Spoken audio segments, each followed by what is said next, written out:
Have you ever wondered how some people can twist your thoughts without ever raising their voice?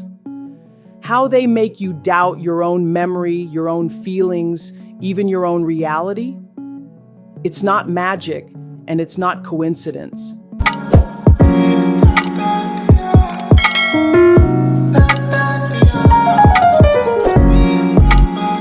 It's manipulation. Okay? And the truth is, manipulators don't control your body. They control your mind.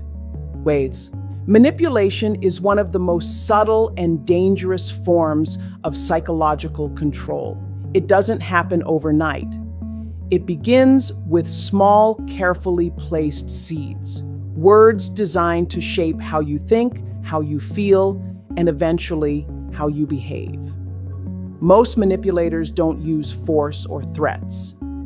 They use influence.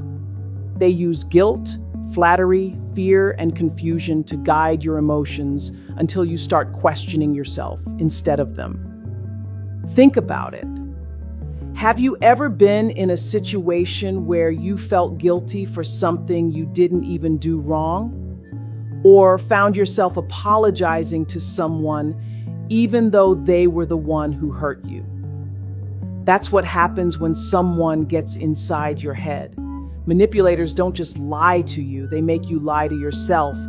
The scary thing is, it often starts so gently that you don't even notice it happening. At first, they seem charming, understanding, maybe even vulnerable. They know how to read people. They study emotions the way others read books. They find your strengths and your weaknesses, your hopes and your fears. And then, slowly, they start using them. They may begin by giving you constant attention, admiration, and understanding, what psychologists call love bombing. You feel seen, appreciated, special. But once they have your trust, the tone changes. The affection turns to criticism. The warmth turns to silence. The support turns into subtle control. You start chasing the version of them that made you feel good in the beginning, not realizing that version was never real. Have you ever noticed how manipulators always make you feel like you owe them something? They'll remind you of everything they've done for you. They'll make you feel like walking away would make you the bad person. That's one of their favorite tools, guilt. Because guilt is one of the easiest ways to control the human mind. When someone feels guilty, they become easier to influence. They second-guess themselves. They try harder to please. But guilt isn't the only weapon. Manipulators also use confusion deliberately. They twist your words, distort your memories, and deny things they clearly said. This tactic is known as gaslighting. It's psychological warfare that makes you question your own sanity. You start to wonder if maybe you really did overreact or forget or imagine things. And once they've made you doubt your perception, they've already won half the battle. Because if they can make you question reality, they can create their own version of it, one that benefits them. Let's think about this. What does it take to control someone's mind? Not power, not intelligence, just access to emotion. Manipulators understand this better than anyone. They know that logic is easy to resist, but emotion bypasses reason. So they use emotional triggers to shape your reactions. They know which words make you feel safe and which ones make you feel small. They'll use empathy as bait, kindness as camouflage, and affection as a leash. It's unsettling, isn't it? Because it means that manipulation doesn't always come from enemies. It often comes from the people closest to us, partners, friends, co-workers, even family. People who know how to use your trust against you. And that's what makes it so effective. You're not guarding yourself against them because in your mind, they care about you. And that's exactly what they rely on. One of the most powerful tools a manipulator uses is inconsistency. They alternate between affection and rejection, kindness and cruelty, approval and disapproval. This pattern creates what psychologists call intermittent reinforcement. It's the same psychological mechanism that keeps gamblers hooked on slot machines. You never know when you'll get the reward, and so you keep trying, hoping this time will be different. That's how manipulators train you emotionally. They create dependency, not by giving you what you want, but by sometimes giving it to you. Have you ever found yourself trying to earn someone's approval even when they treat you badly? That's not love. That's conditioning. Manipulators don't want equals. They want followers.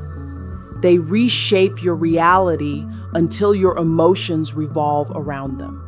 Your happiness becomes dependent on their validation, and your sadness becomes their power. Here's another trick they use: projection. When a manipulator accuses you of things you didn't do, chances are they're the ones doing them. They'll call you controlling when they're the ones controlling. They'll call you selfish when they're the ones taking advantage.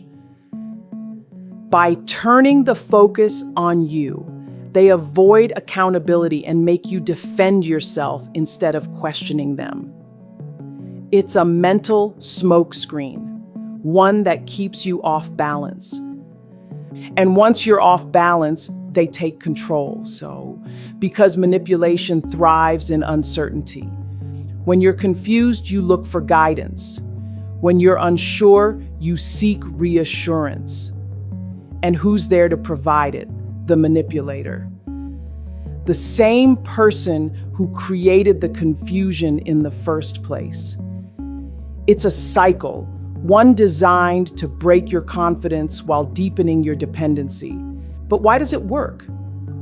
Why do intelligent, strong, self-aware people still fall for manipulation? Because manipulators don't attack your logic. They target your humanity. They play on your need to be loved, your desire to be understood, your hope for harmony. They use your empathy against you. They make you feel that their pain is your responsibility. And because you care, you comply. And here's the cruelest part. Over time, you start blaming yourself. You tell yourself you're too sensitive, too emotional, too demanding. You start thinking that maybe you really are the problem. That's not by accident. That's by design. Manipulators build their power not by controlling your actions, but by controlling your beliefs about yourself. Sage. Have you ever stayed in a situation longer than you should have because you believed you could fix someone? Or because you thought leaving would make you heartless? That's the invisible leash of manipulation. It makes you feel responsible for someone else's emotions. And once that belief is in place, they don't have to control you anymore because you'll start controlling yourself. This kind of control isn't always loud or aggressive. Sometimes it's quiet, a sigh, a disappointed look, a silent treatment that leaves you desperate for reconciliation. These are emotional tactics meant to teach you that peace only exists when you comply, that love must be earned through obedience, that your needs are secondary. It's painful to realize, isn't it? That some of the most toxic forms of control don't come from force, they come from persuasion, from the way someone makes you feel rather than what they make you do. But manipulation doesn't only happen in relationships. It happens everywhere. In workplaces, politics, advertising, even social media. The world is full of systems designed to shape our thinking without us realizing it. Politicians use fear to gain control. Marketers use desire to steer behavior. Online platforms use algorithms to keep us addicted. And each one of these forms of manipulation relies on the same principle: control emotion and you control reaction. Have you ever noticed how outrage spreads faster than truth? Or how fear makes people more obedient than logic ever could? That's not coincidence, it's design. Emotional manipulation is the engine of modern influence. It's not about convincing you to think a certain way.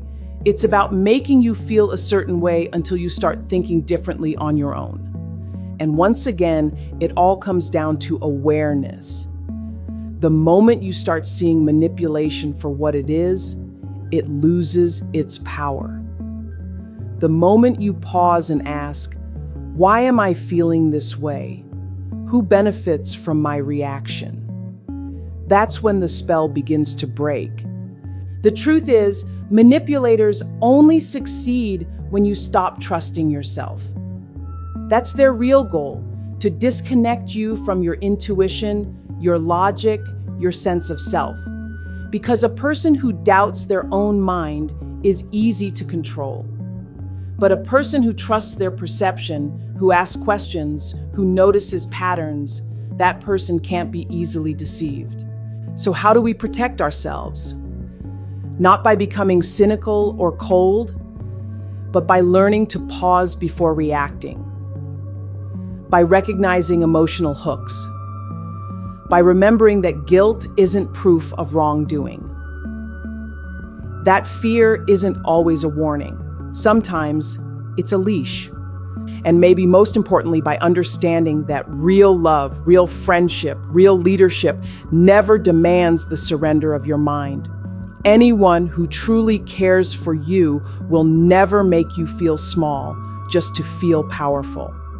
They won't rewrite your memories to suit their story. They won't silence your voice to protect their ego. Think about this. How many times have you changed your behavior just to avoid someone's anger or disapproval? How many times have you suppressed your truth just to keep the peace? Each of those moments, no matter how small, is a form of control. And when those moments repeat enough times, they become identity. You start living someone else's version of you. But here's the hopeful part. You can always take your mind back. Awareness is like light. It exposes what was hidden. The more you understand manipulation, the harder it is for anyone to use it against you. When you can name the tactics, gaslighting, guilt tripping, love bombing, projection, you strip them of their mystery. They stop being invisible. And once you see the pattern, you can choose differently. You can choose to walk away, to speak up, to trust your memory, your feelings, your truth. You can learn to pause when someone tries to rush you into emotional reaction. You can learn to ask, what do I want, before asking, what do they need? Because that's what manipulation steals most. Not your freedom, but your clarity. It makes you forget your own voice, but you can always find it again. You can reclaim your mind, thought by thought, boundary by boundary, truth by truth. So ask yourself right now, who in your life makes you feel small, uncertain, or guilty for simply being yourself? Whose approval feels like a prize you're always trying to win? And more importantly, what would happen if you stopped trying? Would they get angry? Would they pull away? Would they punish you? If so, then you already have your answer. Love doesn't demand submission. Real connection doesn't require you to shrink. Manipulators can control your mind only as long as you let them define your worth. Once you realize that your thoughts, your feelings, and your truth belong to you, not to anyone else, their power disappears. And maybe that's the ultimate lesson here, that mental freedom doesn't come from fighting manipulators.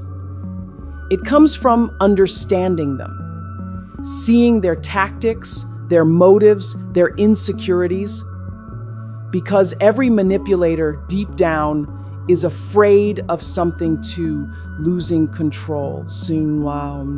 When you stop reacting, when you stop feeding their fear with your confusion, their influence fades.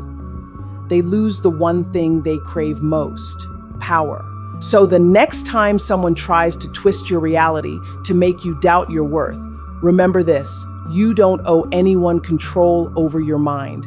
You don't owe anyone your guilt, your fear, or your silence. You are allowed to think clearly. You are allowed to trust yourself. And no matter how clever their tactics may be, awareness will always be stronger than manipulation. Because the moment you open your eyes, truly open them, their power ends. And yours begins.